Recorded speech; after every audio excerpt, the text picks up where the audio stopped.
उर्स हजरात यूसुफ़ैन रहमतुल्लाह अलैह के सिलसिले में सदर नशीन रियासती हज कमेटी मोहम्मद सलीम और कमेटी के स्टाफ ने दरगाह शरीफ पर हाजिरी दी, चादर गुल पेश की और फातिहा ख्वानी की। इस मौके पर मोहम्मद सलीम ने मीडिया से बात करते हुए उर्स के इंतजामात की सताइश की। उन्होंने कहा कि हुकूमत की तरफ से चादर गुल पेश की गई है। उन्होंने कहा कि इंतजामात में कमी पर आने वाले दिनों में मज़ीद बेहतर इंतजामात किए जाएंगे, जिसके लिए टीम वर्क के तौर पर काम किया जाएगा।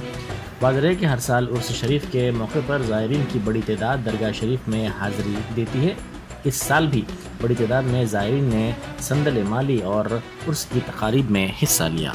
आज अल्लाह का करम है कि हर साल की तरह इस साल भी जो है उर्स शरीफ संदल वगैरह जो है अच्छे तरीके से इंतजाम हुए हैं और अल्लाह का एहसान है कि गवर्नमेंट के पूरे इंतजाम, पुलिस, बल्दिया, सब साफ़ सफाई वगैरह हर चीज़ जो है, वाटर वर्क्स, पूरे इंतजाम जो है सीएम साहब की तरफ से भी हम गवर्नमेंट की तरफ से चादर गुल पेश करे हैं और हमारे तरफ से भी हम चादर पेश करें अल्लाह के करम से।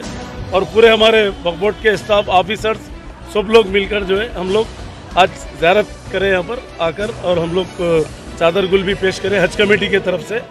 और हज कमेटी का पूरा स्टाफ, हम लोग पूरे इरफान साहब, हमारे पूरे इंस्पेक्टर्स, ऑफिसर्स पूरे हम लोग जो है आके यहाँ पर चादर पेश करें हैं। अल्लाह का करम है कि इंतजाम भी अच्छे हैं और भी अच्छे इंतजाम रहेंगे। अल्लाह का लाख लाख एहसान है कि हम लोग आने वाले टाइम में भी जो है जो भी कमी रहेंगी हम लोग सब मिलकर एक टीम वर्क करके काम करेंगे।